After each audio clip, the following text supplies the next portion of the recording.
오늘 이 빌립보서 본문은 바울 사도가 빌립보에 있는 성도들, 빌립보 교회에게 쓰는 편지입니다. 바울이 편지를 쓰고 있는 이 상황을 좀 살펴보면 바울은 지금 감옥에 갇혀 있고 재판의 결과를 기다리고 있습니다. 재판의 결과에 따라서 목숨을 잃을 수도 있고 무죄 판정을 받고 풀려날 수도 있는 그런 상황이었습니다.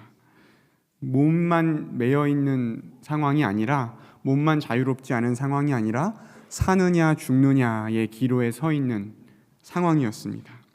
그런 상황에서 빌립보 교회 성도들에게 편지를 기록하고 있는 겁니다.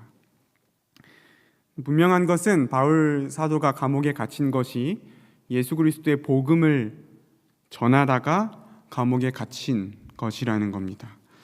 사도행전을 살펴보면 유대인을 비롯해서 바울이 전하는 이 예수 그리스도의 복음을 반대하는 사람들은 끊임없이 바울에게 여러 가지 죄를 뒤집어 씌워서 바울을 계속 고소합니다. 그래서 바울은 여러 번 감옥에 갇혔습니다. 그럼에도 불구하고 바울은 자신이 만나는 사람마다 그 복음의 내용을 분명하게 가르치고 설명하고 설득하고 변증하고 확증하는 그런 일들을 했습니다. 바울은 복음을 전하다가 복음 때문에 옥에 갇혀서도 오직 생명의 복음을 드러내는 일을 계속해서 하고 있습니다. 왜냐하면 우리가 오늘 읽은 이 빌립보서 1장 1절에 기록된 것처럼, 고백한 것처럼 바울은 자신의 정체성을 그리스도 예수의 종이라고 생각하고 있기 때문입니다. 자신은 그리스도께 속한 자이고 그리스도 예수의 뜻에 순종하는 자이고 그리스도 예수를 위하여서 사는 사람이기 때문입니다. 누구를 만나든지 어떤 처지에 있든지 바울의 정체성은 분명했습니다. 나는 예수 그리스도의 종이다. 그리고 어디에 있든지 바울은 그리스도 안에 있었습니다. 지금 감옥에 갇혀 있지만 바울이 생각하는 자신의 진짜 주소는, 진짜 위치는 그리스도 안에 있는 것입니다. 우리가 이 사도의 고백을 보면서 역시 사도는 다르구나, 그렇게 생각할 일은 아니에요. 왜냐하면 바울은 1절에서 자신의 제자인 디모데를 같은 동역자를 인정하면서 같이 한꺼번에 디모데와 자신을 묶어서 그리스도 예수의 종이라고 표현하고 있습니다. 그리고 자신이 지금 편지를 기록하고 있는 빌립보 성도들 역시 그리스도 안에 있는 자들이다, 그렇게 표현하고 있습니다. 1절에 그렇게 되어 있죠. 그리스도 예수 안에서 빌립보에 사는 모든 성도와, 그렇게 얘기하고 있습니다. 빌립보 교회 성도들은 지금 비록 빌립보라는 지역에 살고 있지만 그들의 진짜 주소는 그리스도 안에 있는 것이죠. 하나님께서는 예수 그리스도의 복음을 듣고 믿는 모든 성도들을 그리스도 안으로 부르십니다. 예수님을 구원자이자 주님으로 고백하는 사람들은 구원을 얻죠. 하나님은 값없이 은혜로 구원받은 이 땅의 성도들의 주소를 이 땅이 아니라 그리스도 안으로 옮기십니다. 그리스도 안에 있는 성도들은 하나님 앞에서 우리가 받아야 될 모든 그 죄값을, 형벌을 대신 받으신 예수님의 십자가 사역 때문에, 예수님이 우리를 대신해서 이루신 그 모든 일에 의지해서 하나님 나라에 들어갑니다. 이미 하나님 나라에 들어가 있습니다. 그래서 예수님 믿으면 구원 받았다, 그렇게 말하죠. 그러나 한편으로는 구원을 이루어 갑니다. 우리 안에 성령 하나님께서 이미 하나님 나라에 들어간 우리를 그 하나님 나라의 백성에 합당한 모습으로 만들어 가십니다. 그리스도 안에 있는 우리를 그리스도 예수를 닮은 모습으로 만들어 가십니다.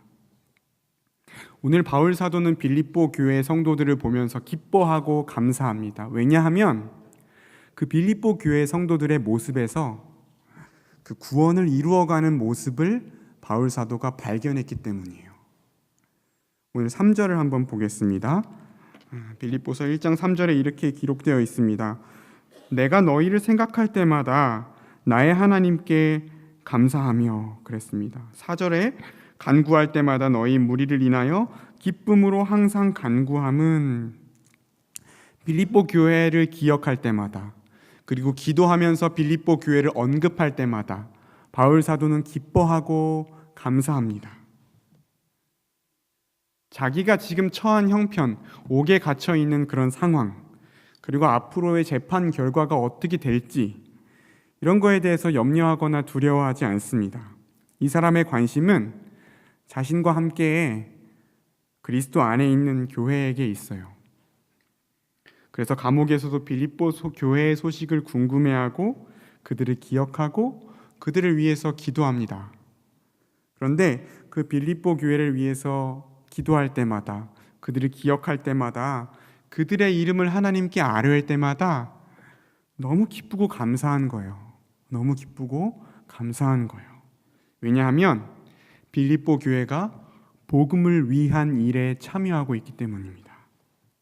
언제부터 복음을 위한 일에 참여했냐면 첫날부터. 바울 사도가 빌립보 지역에 가서 복음을 전하기 시작했을 때부터, 그리고 그들이 복음을 듣고 믿어서 성령을 받아서 그리스도 안에 있게 된 그때부터 이 교회는 복음을 위한 일에 참여하기 시작했습니다.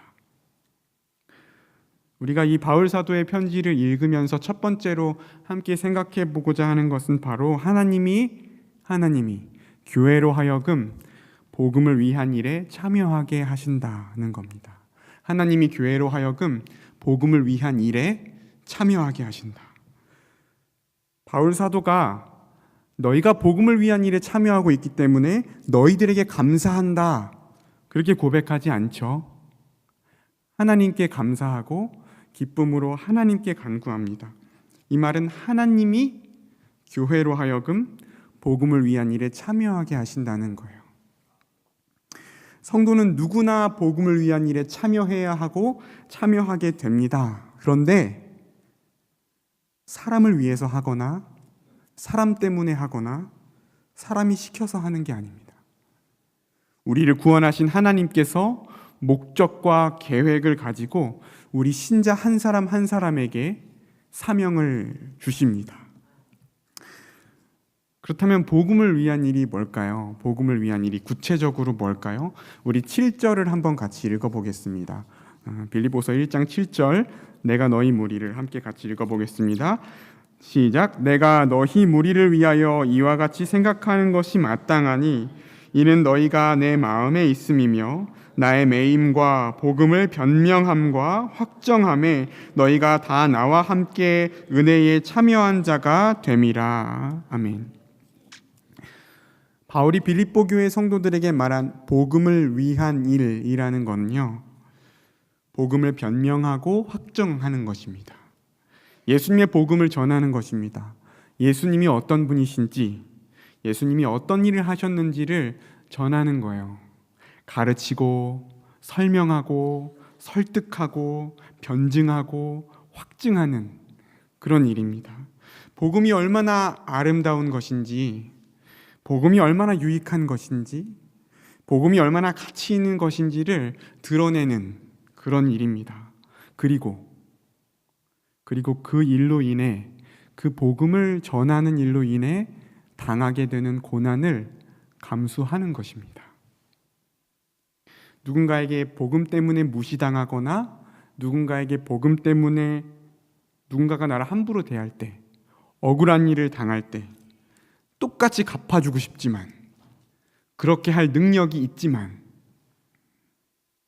복음이 얼마나 아름다운지를 드러내기 위해서 하나님의 사랑과 예수님의 희생이, 그 용서가 얼마나 큰 것인지를 드러내기 위해서 그렇게 하지 않는 거예요.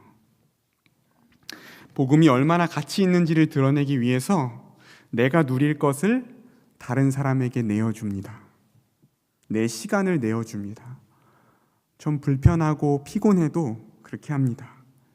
왜냐하면 그렇게 하면 복음이 드러나기 때문이에요. 사람이 자발적으로 고난을 감수하는 행동을 설명할 수 있는 것은 복음밖에 없습니다. 사람이 자발적으로 고난을 감수하는 것을 설명할 수 있는 것은 복음밖에 없습니다. 우리의 성공, 우리의 풍요로움, 우리의 영광, 이런 것들을 설명할 수 있는 건 너무나 많습니다. 한번 생각해 볼까요? 우리가 좋은 학교에 들어갔다거나 좋은 회사에 취직했다거나 우리의 사업이 아주 잘 되었다고 한번 생각해 보겠습니다. 그것을 하나님의 은혜라고 말할 수 있습니다. 물론 하나님이 주신 것이니까 하나님의 은혜예요. 그런데 예수님을 믿지 않는 사람들, 하나님을 모르는 사람들, 세상 사람들은요, 그런 우리의 모습을 보면서 하나님을 깨끗이 지워버린 상태에서도 우리의 성공의 원인을 얼마든지 분석해낼 수 있습니다. 하나님이 계시지 않는다는 것을 전제하고도 우리가 왜 성공했는지, 우리가 왜 잘 되었는지를 얼마든지 성공해내고 그 이유를 얼마든지 이야기할 수 있어요. 야, 걔가 열심히 하긴 하더라. 그죠? 전에 보니까 걔가 센스가 있긴 있더라. 그죠? 얼마든지 얘기할 수 있어요. 그런데 예수 그리스도의 부활을 전하다가 옥에 갇히는 것은 설명해낼 수 없습니다. 세상 사람들의 기준으로 이익을 포기하고 시간을 포기하고 자존심을 포기하고 복음을 위해서 고난을 감수하면서 복음을 위한 일에 참여하면 세상 사람들이 우리의 행동을 통해서 볼 수 있는 것은 예수 그리스도밖에 없습니다. 하나님은 우리를 복음을 위한 일로 부르세요. 복음을 위한 일은 가장 가치 있는 그 무엇과도 바꿀 수 없는 예수 그리스도의 복음만을 드러내기 위해서 고난을 감수하는 겁니다. 복음을 분명하고 풍성하게 말로도 가르치지만, 말로도 변증하고 확증하지만 우리의 삶으로, 우리의 시간으로, 우리의 물질로, 우리의 봉사로, 우리의 실천으로 그 복음이 정말 진리라는 것을 드러내는 것입니다. 하나님이 우리를 이 일로 부르셨다는 것을 기억하시기를 소원합니다. 두 번째로 우리가 본문을 통해서 살펴볼 것은 하나님이 교회로 하여금 이 복음의 일을 감당하게 하실 때 사랑으로 함께 감당하게 하신다는 거예요. 하나님이 교회에게 이 복음의 일을 감당하게 하시는데 사랑으로 함께 감당하게 하신다는 겁니다. 우리는 이미 우리가 살펴본 3절과 4절에서 바울 사도가 빌립보 교회를 계속 생각하고 그들을 위해서 간구한다는 것을 살펴봤습니다. 그리고 그들로 인해서 기뻐하고 감사한다는 것을 보았습니다. 그리고 8절에서 이렇게 고백합니다. 8절에서 이렇게 고백하죠. 내가 예수 그리스도의 심장으로 너희 무리를 얼마나 사모하는지 하나님이 내 증인이시다. 내가 예수 그리스도의 심장으로 너희를 얼마나 사모하는지 하나님이 내 증인이시다. 엄청나게 강조된 표현이죠. 그죠? 엄청나게 강조된 표현이죠. 교회를 위해서 자신의 생명을 내어주시고 십자가에 달리신 그 예수님이 교회를 사랑하시는 것처럼 교회를 사랑하고 있다. 빌립보 교회를 사랑하고 있다. 바울 사도가 그렇게 고백하는 겁니다. 하나님을 증인으로 세울 만큼 분명하게 깊이 교회를 사랑하고 있습니다. 바울 사도가 그렇게 고백하고 있어요. 왜냐면 우리가 이미 살펴본 것처럼 그 빌립보 교회가 바울의 고난에 동참했기 때문이에요. 바울의 동역자로서 복음을 위한 일에 동참했기 때문입니다. 복음을 위한 일로 감옥에 매여 있는 바울 사도에게 빌립보 교회가 헌금을 준비해서 보내줍니다. 바울을 위해서 기도하고 바울과 함께 참된 성도의 교제를 빌립보 교회가 나누고 있기 때문에 바울 사도는 빌립보 교회를 깊이 사랑하는 거예요. 깊이. 오늘날 많은 사람들이 교회의 사랑이 식어지고 있다고 말합니다. 그렇죠. 교회의 가장 대표적인 모습이 한마디로 말하면 사랑인데 교회의 사랑이 식어지고 있다고 말합니다. 교회 안에서 시기하는 거예요. 미워하는 거예요. 앞에서는 웃어요. 뒤에서는 험담하는 거예요. 배려하지 않고 이기적인 마음으로 서로를 대하는 거예요. 인터넷에 있는 댓글을 읽어보면요, 어떤 생각을 갖고 있냐면요, 사람들이요, 기독교인은 이기적이다. 기독교인은 이기적이다. 그런 이미지를 갖고 있는 사람들조차 있습니다. 기독교, 이기주의, 이 두 단어는요, 가장 끝에 있어야 되는 단어예요. 기독교가 이 끝에 있다면 이기주의는 저 끝에 있어야 되는 단어입니다. 그런데 세상 사람들이요, 기독교인은 이기적이다. 성도가 교제한다고 말합니다. 교제한다고 말해요. 그런데 참된 성도의 교제가 잘 이루어지지 않습니다. 교회 안에 친한 사람은 있어요. 말이 잘 통하거나 성향이 잘 맞거나 나이가 비슷하거나 관심사가 비슷하면 같이 잘 만나고 재밌게 얘기하기도 하고 즐겁게 시간을 보내기도 하고 따로 만나기도 하고 그렇게 합니다. 그런데 서로를 예수 그리스도의 심장으로 사모하지는 않습니다. 서로를 위해서 간구하면서 서로로 인해서 감사하거나 기뻐하지는 않습니다. 관심사가 달라지거나 말이 좀 잘 안 통하게 되거나 내 마음에 잘 안 맞는 행동을 하면 관계가 끊어집니다. 세상의 친구 사이나 동네 이웃 간의 관계와 크게 달라 보이지 않을 때도 있습니다. 그리스도 안에서 한 몸을 이룬 교회 안에서 깊은 나눔이 이루어지지 않고 이렇게 피상적이고 형식적인 관계에서 우리의 교제가 머무는 이유가 뭘까요? 고민해 봤습니다. 제가 이 본문을 묵상하면서 들었던 생각은 우리의 교제가 복음을 위한 일을 중심으로 하지 않기 때문은 아닐까 생각했습니다. 우리의 교제가 복음을 위한 일을 중심으로 하고 있지 않기 때문이 아닌가. 지금보다 더 복음을 중심으로 우리가 대화하고 교제한다면 어떻게 될까요? 우리의 대화의 중심이 복음이 된다면 어떨까요? 우리가 만나는 이웃에게 복음을 잘 설명하기 위해서 예수님에 대해서 우리가 얘기한다면 어떨까요?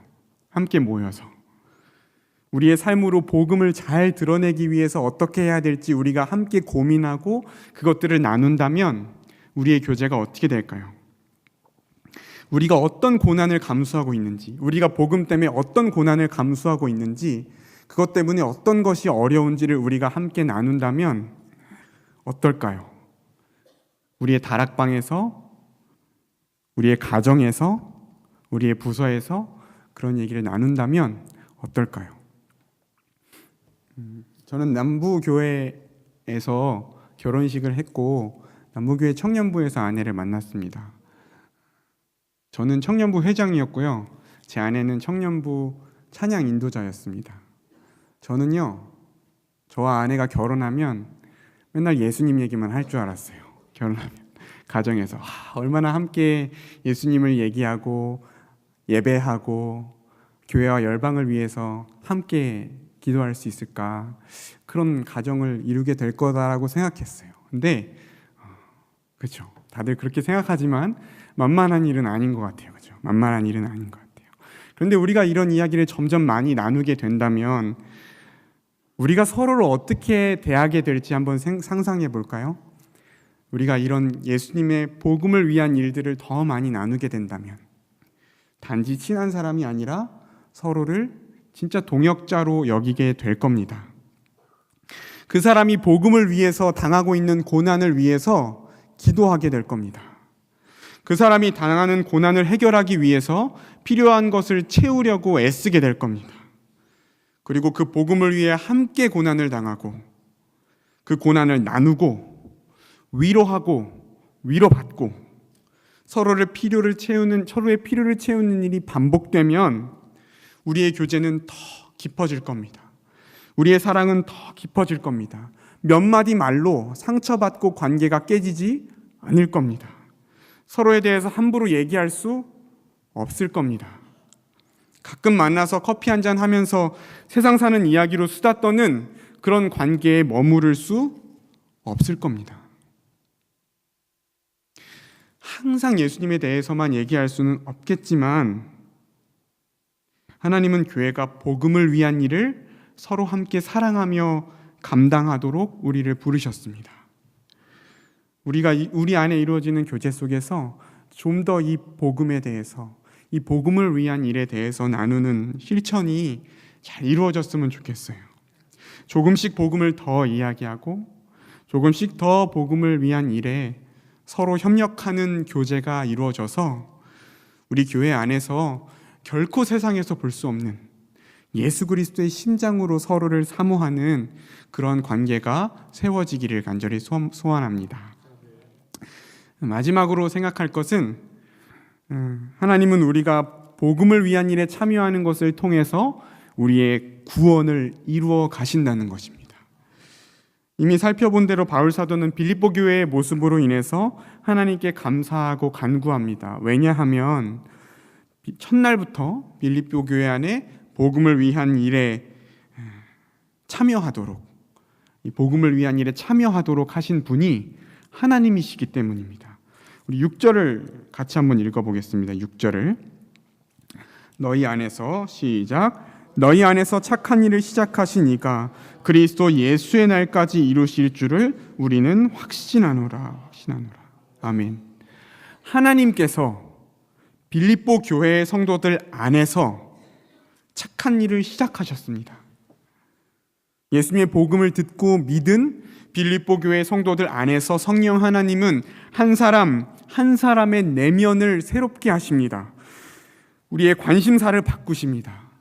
우리의 생각을 바꾸세요. 우리의 욕망을 바꾸십니다. 우리의 소망을 바꾸십니다. 우리의 언어를 바꾸십니다. 서두에 나누었던 것처럼 하나님은 은혜로 우리의 죄를 용서하시고 우리를 의롭다 하시고 우리를 하나님 나라의 백성 삼으셨습니다. 한마디로 우리를 구원하셨습니다. 그리고 우리 구주 예수 그리스도께서 이 땅에 다시 오셔서 이 땅에 하나님 나라가 완성될 때까지 하나님은 우리를 하나님 나라의 거룩한 백성으로 바꾸어 가십니다. 우리 안에 역사하셔서 하나님이 그 일을 친히 이루어 가세요. 너무 감사하죠. 그죠? 하나님께서 하십니다. 친히 하십니다. 그래서 바울 사도는요, 9절에서 11절까지 기도하는 거예요. 그 교회를 위해서 하나님께 그래서 기도하는 겁니다. 하나님이 하시기 때문에요. 9절에서 바울 사도가 제일 먼저 기도하는 것은 빌립보 교회의 사랑이 충만하기를 기도합니다. 어떻게 사랑이 충만해져 가냐면 지식과 모든 총명으로 사랑이 충만해집니다. 하나님을 아는 지식이 풍성해져 감에 따라 하나님의 자비와 사랑과 은혜를 더 깊이 알고 깨달아감에 따라 예수 그리스도 십자가의 구원 사역의 그 가치와 영광을 더 깊이 알아감에 따라 교회의 사명과 거룩과 영광을 더 풍성하게 알아감에 따라 우리가 성도의 참된 교제를 통해서 그리스도 안에서 서로를 더 깊이 알아감에 따라 우리가 서로를 어떻게 대하는 것이 마땅하고 합당한지를 더 깊이 깨달아감으로 하나님은 우리의 사랑을 더 풍성하게 하실 겁니다. 사랑하는 성도의 모습이 구원받은 성도의 모습입니다. 그리고 구원을 이루어가는 성도의 모습입니다. 사도는 그걸 기도하고 있어요. 그거를. 그리고 지극히 선한 것이 무엇인지를 분별하기를 기도합니다. 바울은 로마서 2장 18절에서 이렇게 기록하고 있습니다.